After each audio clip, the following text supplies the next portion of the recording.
Ny mofinainan'io atolotry ny FJKM Ambohijanaka Karafitiavana.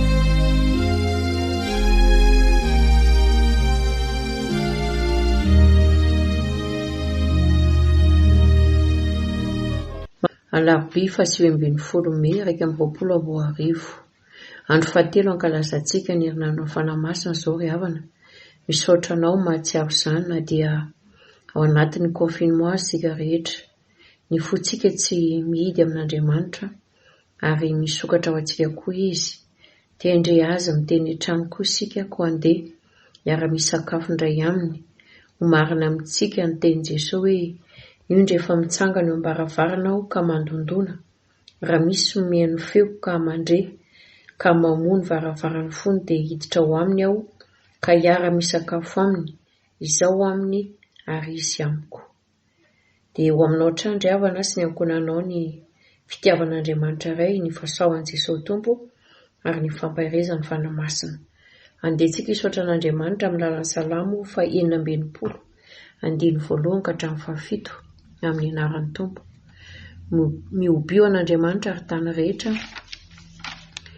mankalaza ny voninahitry ny anarany, omeo voninahitra izy ho fiderana azy.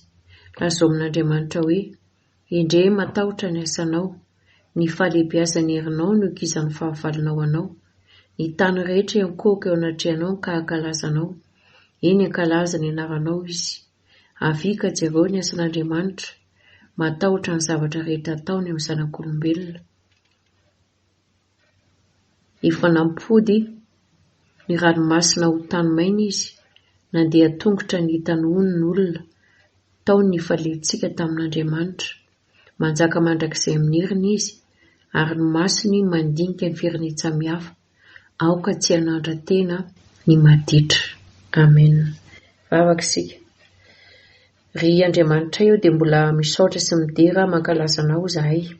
No tiandro fahatelo ankalazainay ny herinandro ny fanamasina ity, izay saorany manokana anao fa miasa aminay izany fanamasina izany, ary mitarika anay indray ary idera sy hiara-kalazanao no fahavelomanay. Mbola tsy mahalany rehetra anay ianao na dia eo ary izao areta mandringana izao, ary mbola afaka mandre ny teninao zahay. Amin'ny lalan'izao fitaovan-tserasera izao na aiza na aiza ny olona mandray izao afatra izao Tompo dia isaorany manokana anao izany. Dia mitenena trany ary ianao dia misahy fanamasinao ka tsy verina aminao foana tokoa ny teninao raha tsy efa mavita ny asa izay ampandehanana azy eo aminay tsiray avy. Amen. Ny mofinainantsika androandray ry havana dia hita amin'ny filazantsara Marka 12:10, 14:10 ka hatramin'ny 17:20. Ovakintsika amin'ny anaran'ny Tompo. Marka 12:10, ny 14:10 ka hatramin'ny 17:20. Ovakintsika hatreo amin'ny 17:20 izany amin'ny anaran'i Jesosy. Ary ny rahinakeo amin'i Jesosy ny sasany avy tamin'ny Fariseo sy ny Herodianina hamandrika azy amin'ny teniny. Ary rehefa tonga teo izy ireo dia nanao taminy hoe, mpampianatro, fantatro fa marina ianao ka tsy mampaninona anao ny hevitry ny olona, fa tsy mba mizatavan'ny olona ianao, fa mampianatra marina ny lalàn'Andriamanitra. Mety va ny mandoa vola-hetra ho an'i Kaisara sa tsy? Andova izahay sa tsy andoa? Fa izy na lalan'ny fiatsaram-belitsihany. Ka nanao taminy hoe, nahoana ny maka fanahy ianareo? Hitondray denari ety amiko izahako azy. Dia nitondrany izy, ka hoy izy taminy, anizy io sary soratra io? Ary hoy izy taminy, an'i Kaisara. Dia hoy Jesosy taminy, aloavo an'i Kaisara ary izay an'i Kaisara, ary ho an'Andriamanitra izay an'Andriamanitra. Dia gaga taminy ireny. Ary ny Sadoseo izay milaza fa tsy misy fitsanganany maty, dia ny sasany tonga teo aminy ka nanontany azy hoe, mpampianatro, Mosesy nanoratra ho antsika hoe raha misy manandrahala maty momba ka mbola velona ny vadiny maty, dia aoka ny rahalahiny hampakatra azy hiteraka melomaso ny rahalahiny. Nisy 7 rahalahy, ary ny zokiny napaka-bady dia maty momba, ary ny faharoa napakatra ny vehivavy dia maty momba koa, ary ny fahatelo dia toy izany ihany koa. Ary izy fito mirahalahy dia samy maty momba avokoa, koa faran'izy rehetra dia maty koa raha vehivavy. Koa amin'ny fitsanganana ny maty, ho vadin'iza moa raha vehivavy, satria efa samy nanambady azy avokoa izy fito mirahalahy. Ary hoy Jesosy taminy, tsy izao tsy fahafantaranareo soratra masina sy ny herin'Andriamanitra izao va no mahadiso hevitra anareo? Fa amin'ny fitsanganana ny maty dia tsisy apakabady na avoaka-pakarina, fa tahaka ny anjely any an-danitra izy. Ka ny amin'ny hananganana ny maty dia tsy mbola novakianareo va ny ao amin'ny boky Mosesy, eo amin'ilay teny milaza ny voaroy dia nanovan'Andriamanitra taminy hoe, izao no Andriamanitra Abrahama sy Andriamanitra Isaka ary Andriamanitra Jakoba. Tsy Andriamanitra ny maty izy, fa ny velona. Koa diso indrindra ianareo. Amen. Ray masino, manamasinanay ny fahamarinana, ny teninao no fahamarinana. Amen. Isan'ny hamaritana ny maha-izy azy ny olona, ny finoany, ny fahaizana mampalalany, ary indrindra moa ny fanaovany didiny amin'ny maha-olom-pirenena azy sy amin'ny maha-fiangonana azy. Isan'izay hitarafana ny fivoara sy ny fandrosoan'ny sehatra misy azy koa izany, amin'izany fanaovana ny didiny izany. Dia samy baikoa ny feon'ny fieritreretana moa tsirairay avy, ny anao na tsy, fa ianao kristianina, mino an'i Jesosy, baikoa ny iza na ino ny sika amin'izay ataontsika. Andehaka lesona sy torohevitra indray tsika ravana amin'izao tenin'Andriamanitra izao, arak'izay hita amin'ny filazantsara Marka 12:20, 14:17 izay novakiana teo. Ka omentsika lohahevitra manao hoe izany: mahalala ny tokony ataony mino hiasany herin'ny fanahy masina. Mahalala ny tokony ataony mino hiasany herin'ny fanahy masina. Hojerentsika reto fanazavana roa reto. Voalohany, mahalala ny tokony ataony mino hiasan'ny fanahy masina ka tsy manao adaladala. Ny faharoa, mahalala ny tokony ataony mino hiasan'ny herin'ny fanahy masina ka mandaiky hianatra mandrakariva.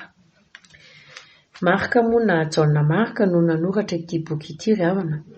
Maro ny manam-pahaizana momba ny Baiboly no mino fa tany Roma renivohitry ny fanjakana Romanina no nanoratany Marka izao filazantsarany izao.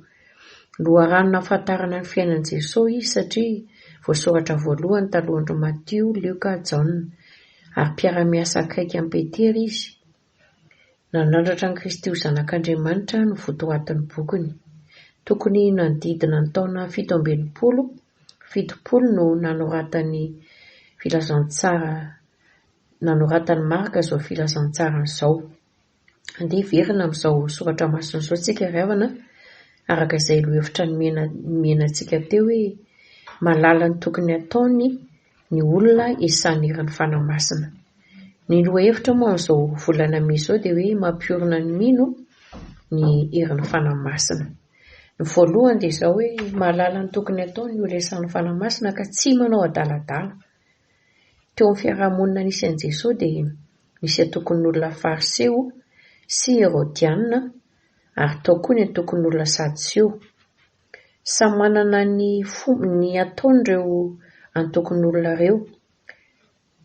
Afara eto amin'ity andin-tsoratra masina eto ity, dia ireo fariseo ireo dia misy mizara rolo. Dia ao ny fariseo izay tena marina, misy andry Nikodemosy. Ao kosa nefa ny tena nanohitra an'i Jesosy, tena mitsara velatsia, mamandrika an'i Jesosy amin'ny teny maro. Izany moa dia hita amin'ny 4:17-7:10. Misy olo tsara ivelany fotsiny ireo fariseo ireo, ary tena manao adaladala, mody manontany an'i Jesosy izy hoe mahazo mandohetra ho an'i Kaisara ve zahay? Mety ve ny manao an'izany? Ny volan-drareo moa dia misy sary soratra, ary dia vakiana fotsiny ireny, ary ampahendrena moa no namalian'i Jesosy azy hoe hitondray denaria aty dia hita ny sary. Ka hoy Jesosy hoe sarin'izy io, dia namaly ireo hoe an'i Kaisara. ka dia loavy an'i Kaisara izay an'i Kaisara ary ho an'Andriamanitra izay an'Andriamanitra. Tsopo Jesosy ary tsy tia mivaky loha amin'izay hoe fa tsara ambelatsihan'ireo izy fa dia valiany araka ny fahendreny ny fanontaniana adaladala'ireo. Mazava izany ry havana fa ny kristianina dia olom-pirenena no sady vahoaka an'Andriamanitra rahateo koa, manao didy ara-dalàna fa tsy manao adaladala. Ny kristianina iasan'ny fanamasina. Samy manana ny fototra-avitrasany ireo fanjakana roa ireo. Ny fanjakan'Andriamanitra moa dia Jesosy Kristy ny lohany, ary ny fanjakana eto amin'izao tany itoerantsika izao dia hoe ny mpitondra firenena, ny filoham-pirenena no folohany. Ny fototra-avitrasan'ny fiangonana dia manomana olona atahotra an'Andriamanitra, ary asa izay tsy ataon'ny minisitra izany fa dia asa madio, tsy tsabahan'ny hafa ny asa mpitondra fivavahana, ny asa fiangonana, toy ny hoe ny sakramenta, ny batisa sy ny fanasan'ny tompo. Amin'ny fiangonana hafa moa dia marobe ny anazy ny sakramenta, fa ny antsika dia roa ihany mahai-fijery amin'antsika.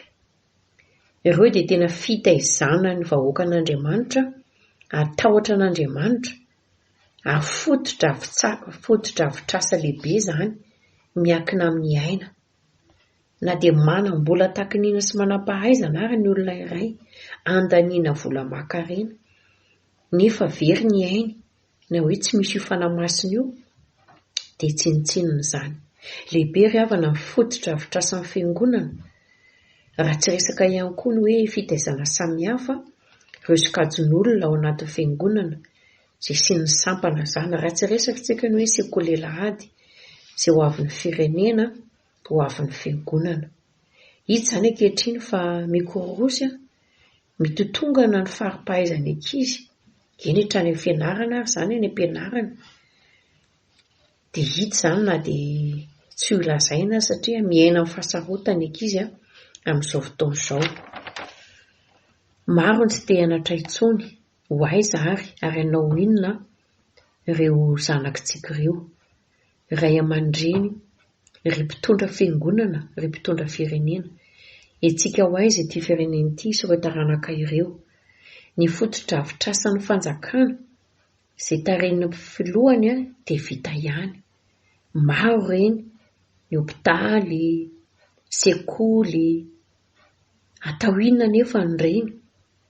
Ny ankizy ary tsy afaka hianatra akory. Iza ny asa ao anatin'ireo hopitaly manara-penitra ireny? Mety ho variana amin'izany fototra avitrasa izany.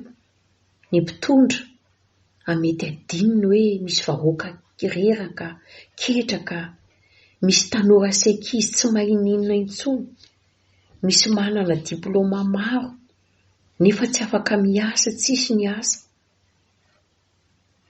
Raiso ny andraikitra tandrify anao ry havana amin'izao fotoana izao, fa aza manao adaladala isika. Reny ianao, ray ianao zanaka, mpitondra fiangonana, mpitondra firenena, mpitandro ny filaminana, mpitsabo, mpanabe, mpampianatra, mpivarotra sy ny sisa.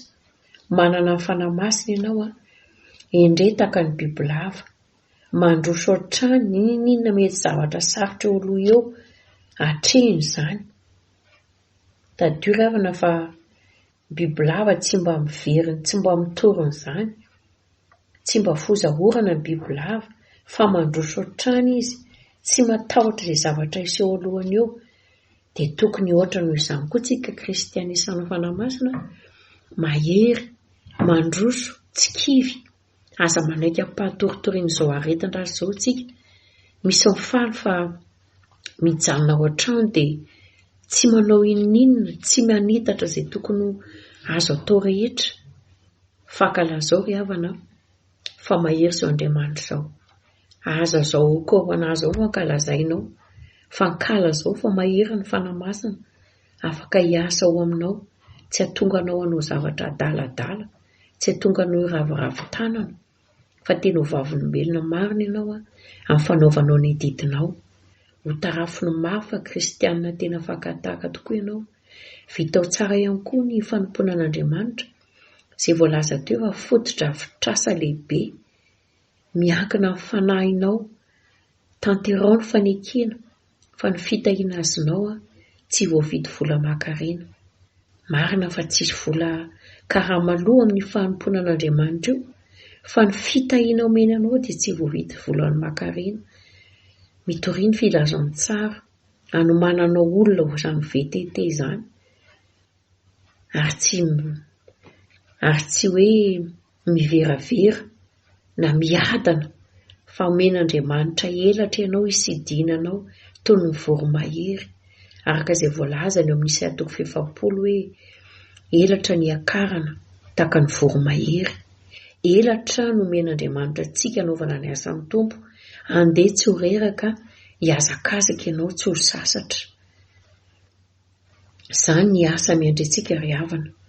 Afaka mamangy olona ianao, na dia tsy mamangy mivantana hoe hita maso fa elan'elanina amin'ny lalan'izao amerina ara-pahasalamana izao. Fampiasao ny telefoninanao io, izarao ny tenin'Andriamanitra, mivavao azy, roainy dia voly.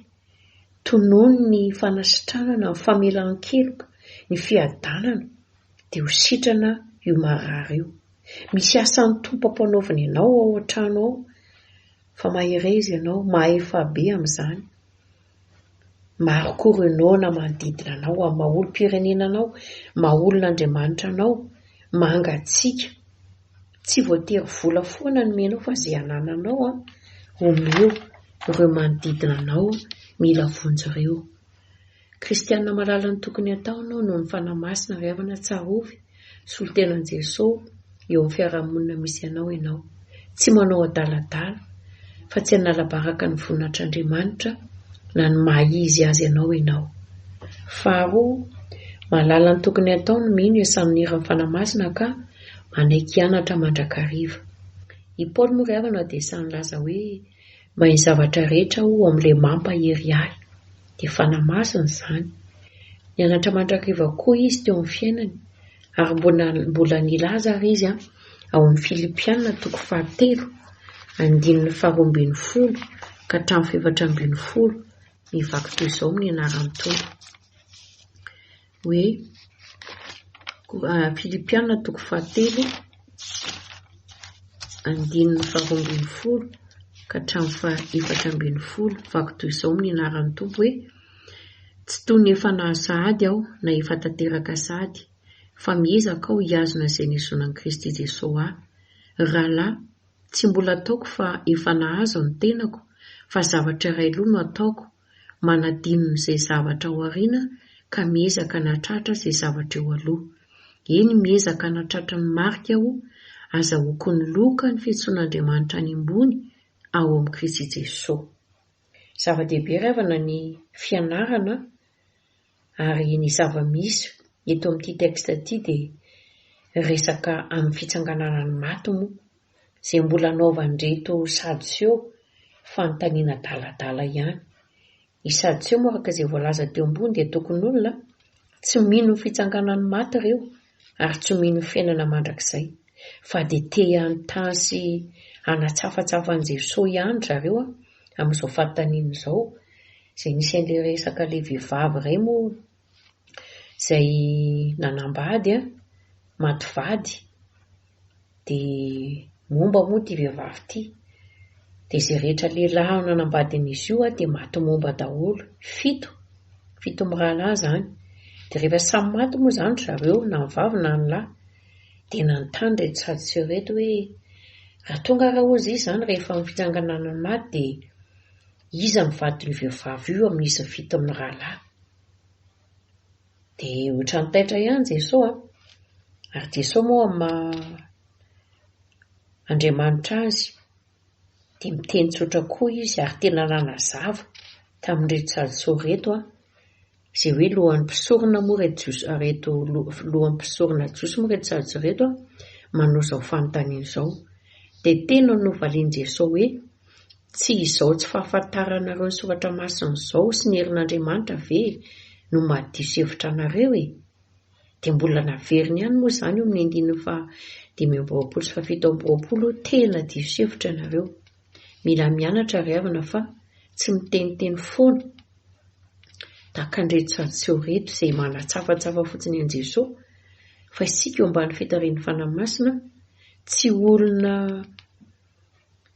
olona manao adaladala, ary mbola naverin'i Jesosy sy namafisin'i Jesosy fa ny velona no resahana koa izy hoe tsy Andriamanitra ny maty izy fa ny velona. Tsy misy fanambadiana tsony hoe any an-danitra any na hoe izy fampakaram-bady amin'ny fitsanganana ny maty izany. Ary tsy miresaka amin'ny maty tsony Andriamanitra fa milaza izany fa ny velona ihany no miara-miasa amin'Andriamanitra, fa tsy Andriamanitra ny maty izy fa ny velona. Ny maty dia tsy afaka idiran'Andriamanitra intsony fa ny velona ihany no afaka idira, ary afaka mandray fanahy masina, afaka manompo anazy ary mpampianatra tsy mety biso rahateo koa moa io fanahy masina io. Dia tsy inona moa izany fa ny tenin'Andriamanitra izay amafisin'ny Paoly ao amin'ny Timoty 2 milaza an'izao hoe mahasoa koa fa ny tsindrimandry rehetra avy amin'ny tenin'Andriamanitra dia ho mahasoa koa ho fampianarana, ho fandresen'ny-dahatra, ho fanotsiana izay diso, ho fitezana amin'ny fahamarinana, mba ho tanteraka ny olon'Andriamanitra ho vonona tsara ho amin'ny asa tsara rehetra. Ary tena fandinihan-tena ho antsika fiangonana mihitsy izao ry havana, izao hoe confinement total faran'ny herinandro sabotsy alahady izao, tena iverenantsika tanteraka mihitsy ny amin'ny fitezana marina ny vahoaka an'Andriamanitra. Amin'ny lalan'ny tenin'Andriamanitra izany hoe anitsiana diso, fa betsaka izay mety lalan'ny diso mahazatra antsika izay, lasa rotinina fotsiny. Dia samitsika mandihy ny tena tsara ny fiangonana. Raha resaka antsika fijikama dia manana olona fiangonana antsika, olona mianatra mivoaka ny sefala, setela, ny fitela sy ny karazany. Fa manahoana ny fampianarantsika ny tenin'Andriamanitra, ny fizarana andraikitra mba tanteraka ny fitoriana ny filazantsara, manahoana ny fotoana ampiasana an'izany, sao dia lanilany amin'ny zavatra sy tokony handaniana fotoana, ny fotoana tokony ampianarana ny tenin'Andriamanitra, andeha hiverina hianatra ao amin'ny fanahy masina isika ry havana. Ka dia tenin'Andriamanitra tokoa no tena ampianarana. Ampy ve ohatra amin'ny fampianarana amin'ny ireny sampany ireny, ny katekômena, fanofanana ny tanora hivady, manaiky mianatra mandrakarivo tsika ry havana, na mpampianatra na mpianatra ao amin'ny fanahy masina io. Ary dia mokatra olona sy olon'Andriamanitra tokoa tsika hoe kristianina VTT, araka izay fampahirezana sy famporisihana ataon'ny filohan'ny FJKM tokoa isika rehetra. Ho resy lahatra fa misy ny fampianarana diso ary vonona nohatra an'izany tsika amin'ny fianarana mandrakariva, ary tsisy hivoaka ny vala intsony ny ondry fa manaraka ny fandamina ny fanahy masina tokoa. Tsara sy ny fitaovana vokatra ny fanotroan'ny teknôlôjia koa ry havana, ianarana, fantandremo fa ny zavatra rehetra azo atao, fa tsy ary-masoa sy mampandroso avokoa ny zavatra rehetra. Manara vaovao, dinio, raiso izay tsara, ampiasao ny fianarana tena marina ao amin'ny Jesosy, ny Facebook, ny telefona sy ny karazany. Anananao sy efa hainao rahateo, fa mila olona mahalala ny tokony ataony Andriamanitra, fa tsy manao adaladala, ary miezaka mandrakariva mianatra mba azahoana ny loka amin'ny fiantsoan'Andriamanitra. Tsy ahilangila ny fampianarana diso maro eto amin'izao tontolo izao, izay mahalavo ny olona maro ankehitriny. Fa ianao kristianina isan'ny fanahy masina no iran'Andriamanitra hoe ataovo mpianatra ny firenena rehetra, manao batisa azo amin'ny anaran'ny Ray sy ny Zanaka ary ny fanahy masina. Ary indro momba anareo mandrakariva ambara-patonga ny fataperan'izao tontolo izao. Koa maherezy ianao ry havana, miatrika ny didinao amin'ny maolo-pirenenanao, amin'ny mampanompon'Andriamanitra anao, vitao tsara izany ary mandrosoa, mandihana amin'izao herinao izao, fa miara-mandeha aminao Andriamanitra no ny asan'ny fanahy masina.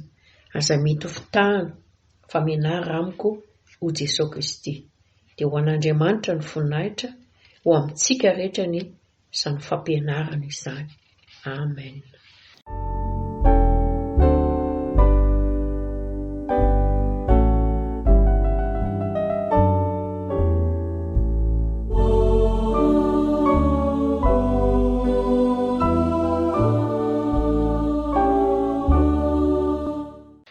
Vavaka Tompo dia misaotra betsaka anao fa mbola miala nenina ianao, ary isy lahatra izay ankehitriny fa ny zavatra rehetra dia miara-miasa soa izay tianao Andriamanitra. Na dia mampimenomenona anay ary izao confinement faran'ny herinandro izao zava-misy hatreny rehetrarehetra izao izay mampiorooro, entinao izay Tompo andeha nitena indray mba tsy hanao adaladala, fa ezaka hianatra mandrakariva ao aminao, mba hahatonga anay olona Andriamanitra tokoa, hitondra zava-baovao eo amin'ny tokantranonay, eo amin'ny fiarahamonina misy anay, ny fianakaviana, hatramin'ny firenena.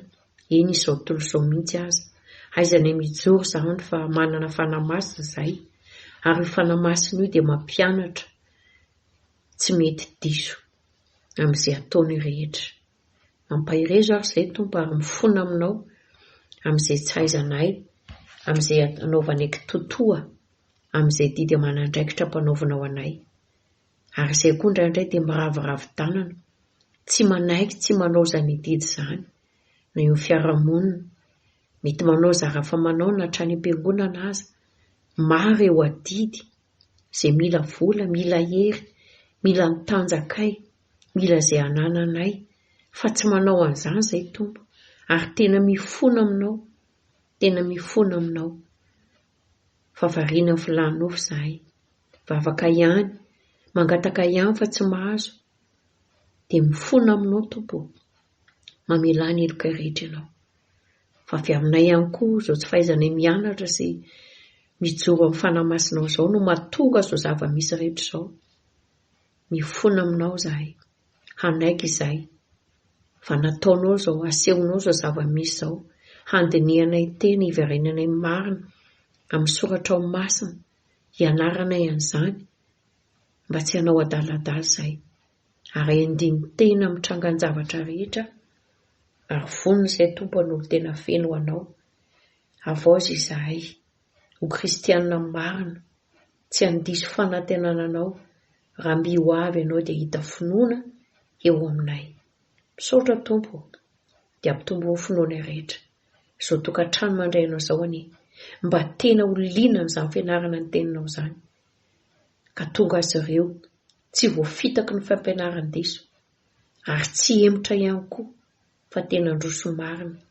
Ho kristianina feno vavaka, tia vavaka, ho kristianina tsara fitondran-tena, tsy manao adaladala, ho kristianina mahay manefa ny didy, mampiasa ny tanana amin'ny zavatra atao rehetra, ho famonjena ny hafa amin'izao vaninandro misy izao. Misaotra Tompo, mankasitraka anao izay efa tena mbola tianao izahay, mbola mila anay ianao, matoa anao miala nenina ohatran'izao. Dia misaotra betsaka anao, tahiora taranakay rehetra, ny zanakay rehetra mianatra, mba teny hianatra ao aminao, tsy ho very fotoana, ampiasa an'ireny Facebook sy ny fitaovana ananany ireny, tsy ao amin'ny fifosafosana olona, na fanalabarakana olona, na ilazana lainga sy fitaka, fa tena hianarana marina tokoa, androsoana izao firenena izao, ho lavitry ny ozina, ho lavitry ny ono, ho lavitry ny orooro, ity firenena ity, no ny fijoroanay, fa manana fanamasina izay, manana fitondran-tena tsara, manefa ny didinay amin'ny maha-olom-pirenenanay, amin'ny maha-olonao Andriamanitra anay. Misaotra Tompo, manao ny voninahitra mandrakizay, ho aminay rehetra ny ran'ny fahirezanao, andehananay amin'ny fahindrena amin'izay ho ivelany. Tampatretra ny vavakay amin'ilay nampianaranao manao hoe, rainay eo izany in-danitra, ho amasinina ny anaranao, ho tonga ny fanjakanao, atao any sitraponao, ety an-tany ho taky ny in-danitra, omeo anay n'io izay anazaza ao anay, ary mamela ny elokay, tahaka ny namela anay izay meloka taminay, ary aza mitondra aneo amin'ny fakapana, manafana amin'ny ratsy, hanao ny fanjakana sy ny hery ary ny voninahitra mandrakizay. Amen. Dia misaotra anao hatrany, maherezy ianao, tiavo ny tenin'Andriamanitra, ianaro izany ary rahoty ny andro havelomanao, fa tsara ny tompo. Dia raiso ary izao tsotra ny tononona amin'ny anaran'ny tompo izao. Andriamanitra ny faharetana anie, izay nitondra Jesosy Kristy mpiandrony lehibe, niala tamin'ny maty ho amin'ny fiainana mandrakizay, ary mbola hitondrany ianao koa, elan'ny fanahany fahafatesana rehetra ho aminao ao, ho amin'ny fanahiny faherezana, ho amin'ny fanahiny fahamarinana, hatonga anao vavolombelona marina tokoa. Indro ny tompo momba anao mandrakariva, aza matahotra fa momba anao ny tompo sy ny ankonanao. Dia ho voninahitran'Andriamanitra hatrany.